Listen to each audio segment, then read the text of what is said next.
Okay, next we're going to do a contour of this island here. And we're going to do a contour of the outside. So first let's do the island. We're going to do 2D contour. And we're going to switch to a smaller cutter. We're going to go from our aluminum library and we're going to use the 1/4 inch end mill. Okay, and then we're going to keep the default feeds and speeds. Nothing to do on the multi-axis tab at this point. Geometry, we're going to select a chain. And we're going to select the chain that represents this island here. Make sure the arrow is on the outside of the part. Okay, and then we're going to go to the Heights tab. We're going to go from Model Top.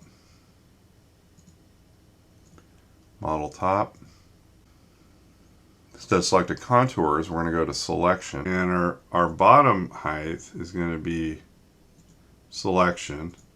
And we're going to pick the very top of this fillet here because we don't want to cut into the fillet.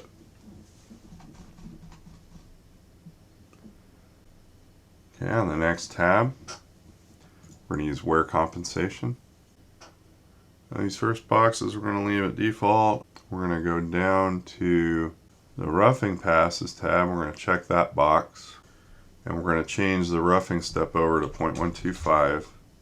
We should have 4 thousandths on the smoothing deviation for the roughing.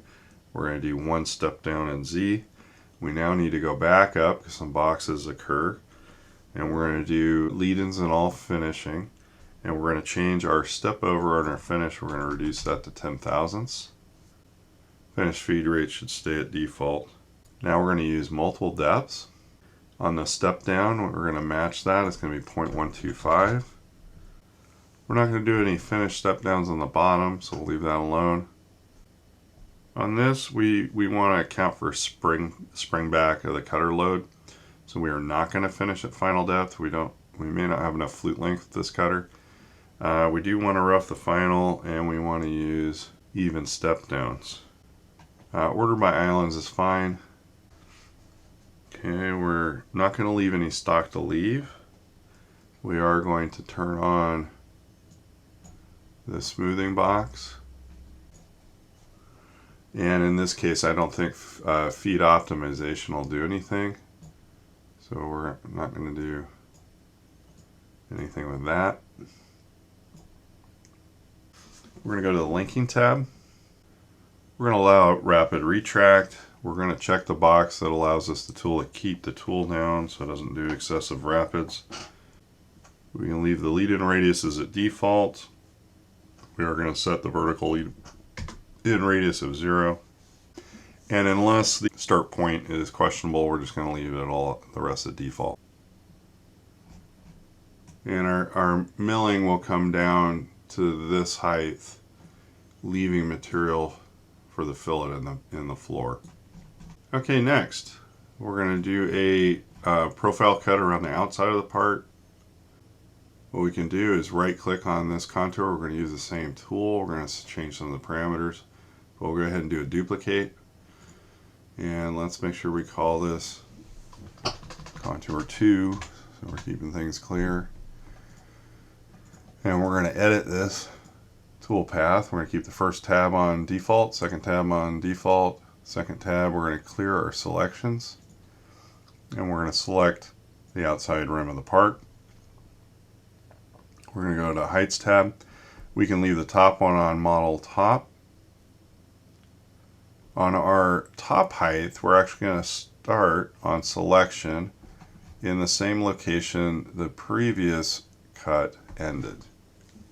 Okay, so it can't gouge into that fillet, and we want to start there and cut down. We're going to put in a negative 10 thousandths. We're going to cut past the bottom of the part. So we want to go to Model Bottom for our profile. And then we're going to go 10 thousandths past just in case there's cutter mismatch. Okay, we're going to go to the Passes tab. And we can pretty much leave this at default and go to the Linking tab next. Here, we're going to increase our linear lead-in distance to an 1/8 inch so we can see it coming in a little bit more distance before it contacts the part. And we're going to select a preferred entry point that's the same location we did before, so that we're not putting a lot of force on the rotary force, and we're also pushing against the vice jaw when we enter the workpiece. We hit OK, and then there's our second routine.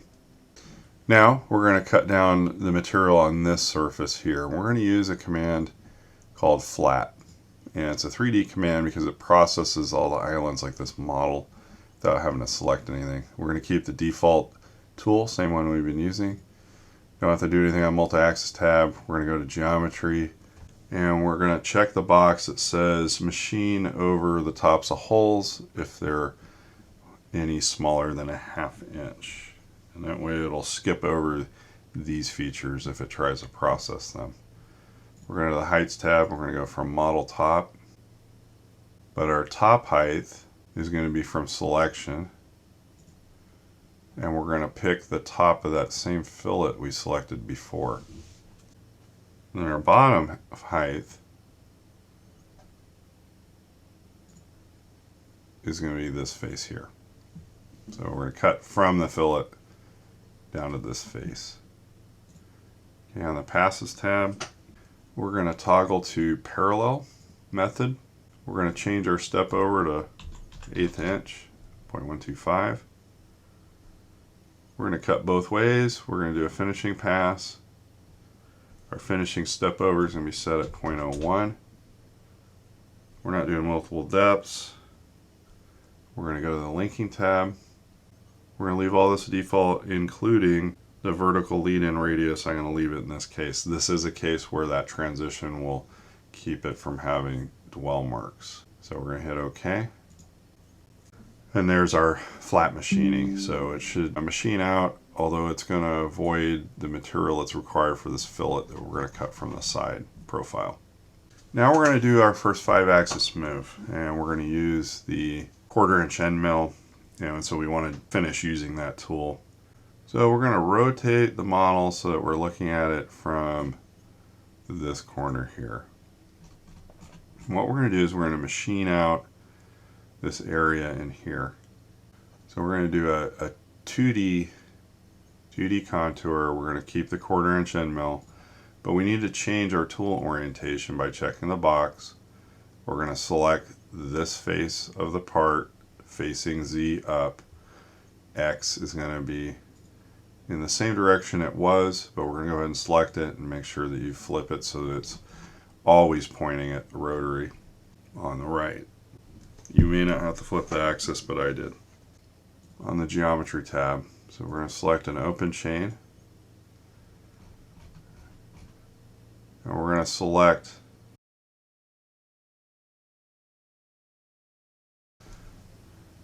this edge, this edge, this edge,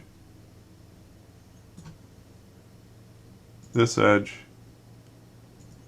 down on the arc, down on the edge here. We're going to include the chamfer, and we want to make sure the arrow is on the right side of this curve. Okay, so we have our entities selected, 1, 2, 3, 4, 5, 6 entities, and we're going to do an extension on the start of 0.25.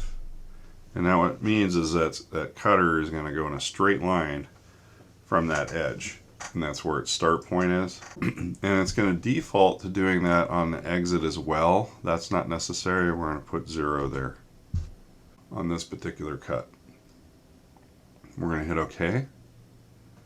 We're going to go to the heights tab. We're going to go from, we're going to leave that at stock top because we've rotated sideways. We want to make sure that the stock volume is accounted for. On our top height, it is going to be model top, where we're going to start cutting. And then we're not going to go to selected contours. We're going to go to model bottom. And then we're going to go a negative 0.1 to make sure we cut all the way through. And what this is going to do is it's going to clear out where this fillet is and all the material that's underneath here.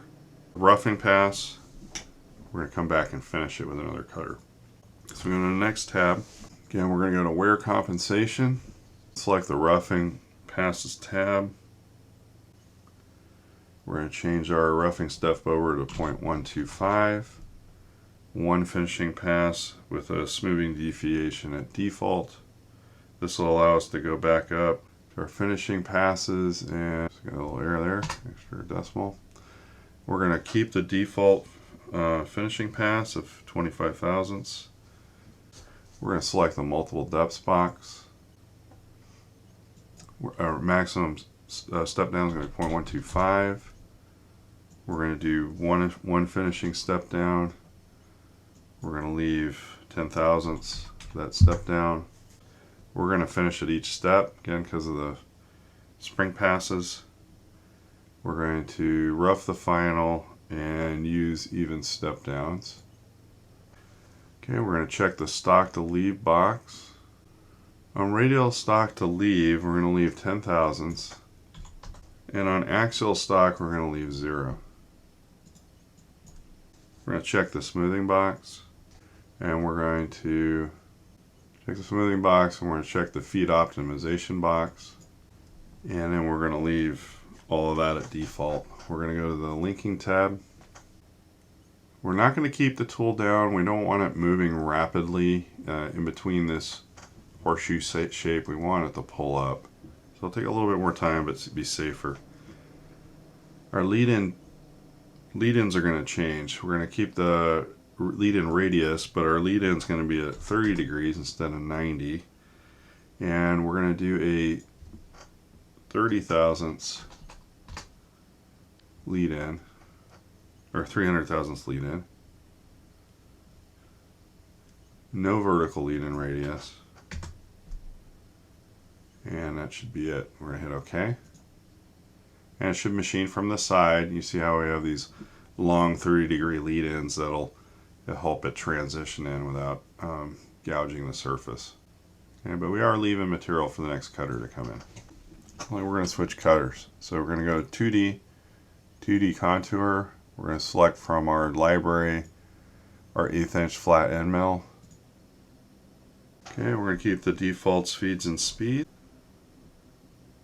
We're going to go to the multi-axis tab, and we're going to keep cutting in this orientation. So we're going to check the tool orientation box. We're going to select the face that we've been working on and select the x-axis just out of posterity. Didn't flip on me this time. And then we're going to go to the geometry tab, and we're basically going to cut the same geometry using an 1/8 inch end mill for a finish. So we're going to go to the chain tab, we're going to go to open chain, we're going to select the fillet, this line, this fillet, this edge, and the arc, and our chamfer. Okay, we're going to put in an extension of 0.25, so it's the same amount we had before on the previous cutter. And we don't need it on the lead out. We're going to hit OK. We're going to go to the heights tab. We're going from model top. Our top height is also model top, but our bottom height is going to be selection. We don't have enough flute length to cut as deep as we did with the 1/4 inch cutter, so we're going to go approximately halfway. And we can select this point, this vertex here is our halfway point, and we're going to cut the other half from the opposite side. We're going to go to passes. Oh, and we want to go -0.01 so that if we have any cutter mismatch from each side, they'll overcut the blend area. Okay, we're going to the passes tab. We're going to use wear compensation. We're going to check the roughing box. Our maximum step over is going to be 60 thousandths. It's a little less than half the diameter of the cutter. We'll leave these other things at default. We're going to come back up to our step over for finish passes, and we're going to change that to 10. Then we're going to check the multiple depths box. We're also going to do a maximum roughing step down of 60 thousandths. We're going to do one finish step down, and we're going to leave 10 thousandths for that step down. We are going to rough the final. We are going to use even step downs. We're not going to leave any stock to leave. We're going to do smoothing, and we're going to check feed optimization to slow it down in corners. Okay, we're going to go to the last tab, which is the linking tab. We're going to keep all this at default. Again, we don't want to keep the tool down because we're down with inside the workpiece and it's a pretty small part. We are going to do a linear lead-in distance of 0.1. It's a little more than what we did before. And we're going to zero out our vertical lead-in radius. And we're going to change our lead-in direction at a 45-degree sweep angle. And hit OK. Okay, next we're going to rotate the part. We're going to look at it in the home position again. We're going to use this 1/8 inch end mill to detail out the features on the end here. So these are traditional 3-axis moves. 2D contour. Keep the default settings here. We don't have to change anything here. It should return to a 3-axis move by leaving that at default. We're going to go to geometry and we're going to select a chain.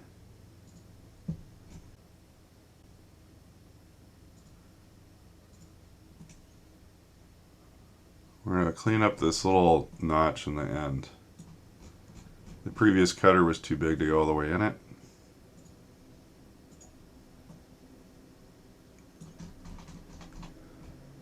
Make sure the arrow's on the right hand side. We're going to hit OK. We're going to go to the Heights tab. We're going to go from Model Top. The top height is going to be Selection. We're going to select the top of this surface. It's where we want it to start machining. And we're going to go to Model Bottom. And we're going to put in a negative 10 thousandths so that because we're cutting through the part, we make sure we don't have any flash left by cutter mismatch. We're going to go to the next tab. We're going to go to Wear Compensation. We're going to select Roughing Passes. On this, because the feature is really small, we're going to do a roughing pass of 0.03. Leave the smoothing deviation at default. We're going to do 1 finish pass. We're going to go back up and set our step over the 5 thousandths for the finish pass. And we're going to check the multiple depths box. Our maximum depth is going to be 0.06. We do 1 finishing step down as a spring pass of 10 thousandths, not 100 thousandths. Rough on final, use even step downs. We're going to check the smoothing box and the feed optimization. Okay, we're going to move on to the linking tab. We're going to leave most of this at default, except we are going to change this to 45-degree lead end, and we're going to get rid of our vertical lead in radius, and we're going to lead in 0.125. We want to come in off the workpiece, and we'll hit OK. Okay, so we've got our lead in. It's going to cut out our divot and make that hole.